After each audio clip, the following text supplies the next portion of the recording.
Welcome back to the show, everybody. Happy Monday.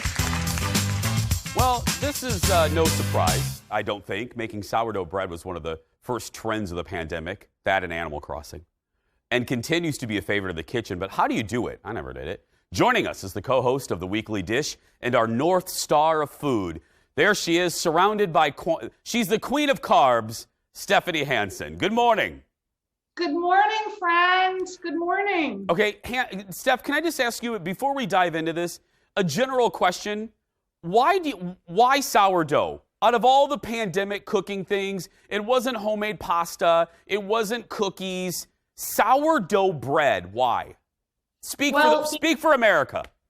Okay, so I think the reason it really caught on was because there was a yeast shortage very early in the pandemic, and you don't need yeast to make sourdough bread. The leavening agent is what's called a starter. So you can start it with just a whole wheat flour and water. So it eliminated the need for yeast. So I think that's kind of how it got started. Okay.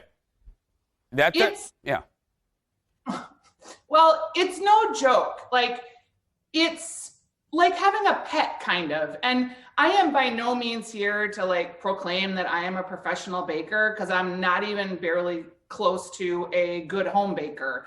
But I got started a couple weeks ago. I have every year a food goal, and sourdough was my food goal for this year. So I got real excited because I started making my starter. I got it for Christmas, freeze dried, and then I don't know if you can see the bubbles in there. Yeah, you have to feed it, and you have to give it water, and you have to stir it up, and it gets all bubbly. And then that's what you use as the base for the leavening agent. Now, and that's Steph. Let me stop you. So that's the sourdough starter. That's what you need right there. That thing right there. Yep. Okay. And somebody like David Fema, and Fema's in Minneapolis, has had a sourdough starter that came from his family. I honestly think I read 130 years that he's had it. Yes, he has. And he's still using it today to make the bread in his restaurant. Okay. So what is the difference, Steph, between using that starter and making this for yourself, from scratch? Nothing. You need time. So my starter that I made, which came from a freeze-dried piece of starter, or just making it from scratch, is just flour and water and time. And just sitting on your counter and allowing it to ferment and allowing it to bubble up and get all yeasty. And that's then what makes the bread rise. Okay, take us through the process. Okay, if you don't feel like doing your own starter, you can just buy it. This is from Bakersfield Flour and Bread, and it's already all done for you. And a lot of people sell starter. Heartbeat Kitchens, Amanda Pa sells it. She'll mail it to you. So for some people that feels more comfortable, but you still have to feed it and water it. And then it's a long process, because you make sort of a slurry in a bowl, you let that rise for a little bit, then you come back and you knead it a little bit, then you come back, then you fold it and turn it 3-4 times, then you come back and then you let it rise, and you need some tools, right? So this is what's called a banneton, and it's got this little linen liner in there. So when you're letting the dough have its final rise, you put it in this cute little basket, or a cute round basket, so it gets this shape. Okay. There's just something about it that's fun. Okay, Steph, I'm going to just speak for a portion of the audience here. This just seems like you know what I'm going to say? It just seems like a lot. We need the starter. We need that bandana thing. We need a cloth. We need a priest. I mean, it just seems like a lot of stuff that we need. You kind of do, because then you need the scraper, and you need. Oh my! You're not done? Oh my! No, you need, the right flour. This Bakersfield Flour and Bread is heritage milled in the Twin Cities, and it's fantastic. Yeah, it is kind of a process, but there's something about it, Jace. Because we're all at home, so you can start this in the morning and kind of go through the process the whole day, and then at the end of the day, you have this amazing loaf of bread. I've made 2. And then I tried to make one for you. Are you ready for my blooper reel? Yes. Oh, I heard that there was almost a fire, but go ahead. Yeah.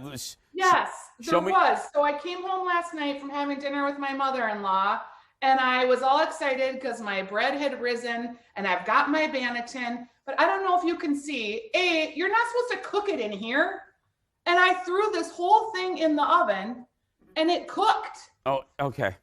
And see, here's the bottom of the bread. Oh my goodness. So I could smell it cooking and I was like, what the heck? And I realized I put this entire thing in there. It's a wonder I didn't burn my house down. So in the category of mistakes to avoid baking it in the banana thing, the Benetton, United Colors of Benetton. In 450-degree oven, I was seriously lucky I didn't burn the house down. So Okay. This sad little loaf is mine. Look at it compared to these other ones. Well, I still think, hey, it's better than we could do. We're going to be posting Stephanie's recipe a little bit later on the Jason Show Facebook page. We're not done, though, because when we come back, her picks, if you don't want to make it, picks to buy. Where to buy locally some sourdough, the best places when we come back. Back in a moment, everyone. You need a bandana. You need the starter.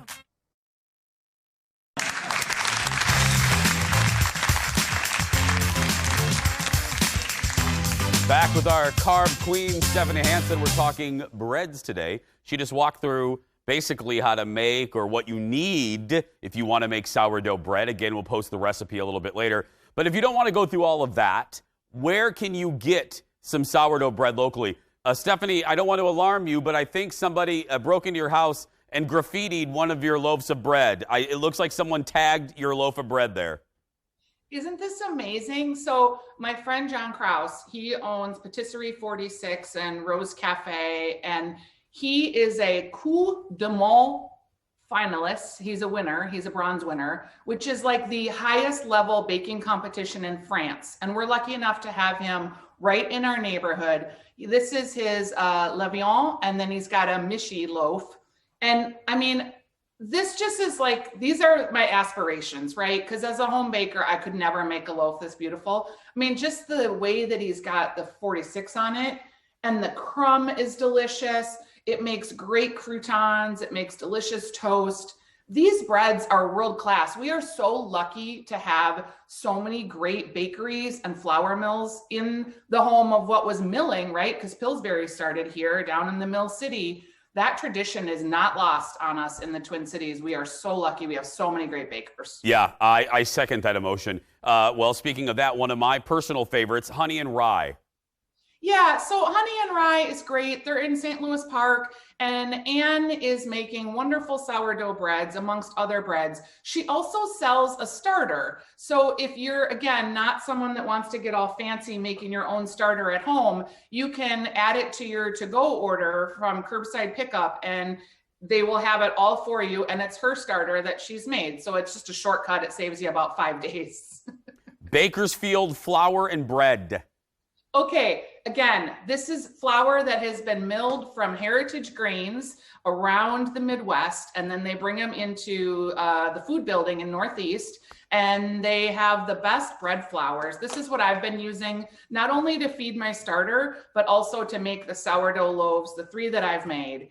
These are their breads. They're so beautiful. They're hearty. It's one of my favorite spots to go on a Saturday afternoon. I stop by there on my way home from the weekly dish, and I pick up bread, and I pick up some red table meats and some cheese, and it's just delish.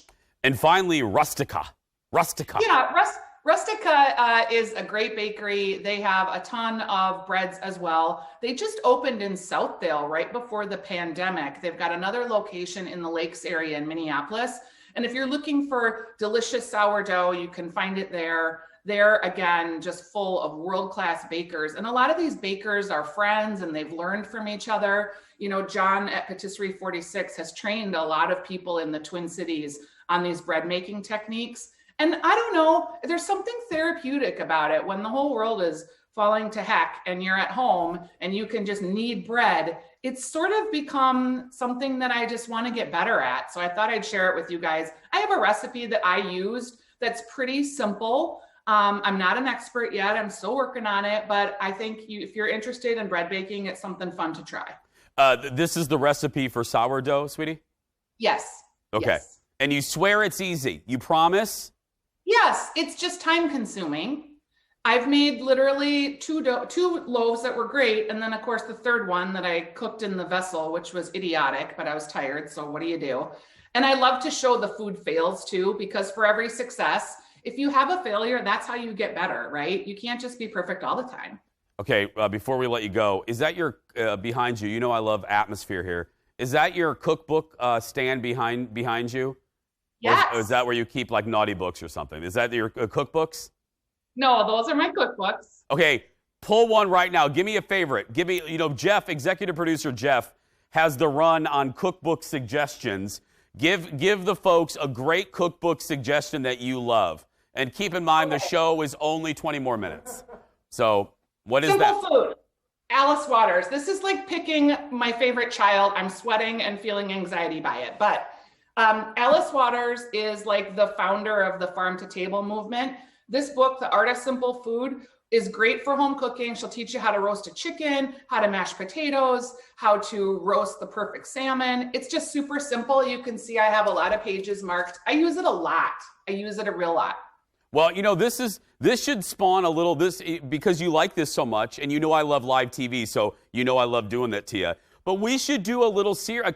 I think people like this, a little segment on your favorite cookbooks and a recipe out of each of them. Sure, I'd be happy to. Yeah. Okay, the queen of carbs, Stephanie Hansen. Thank you, Steph.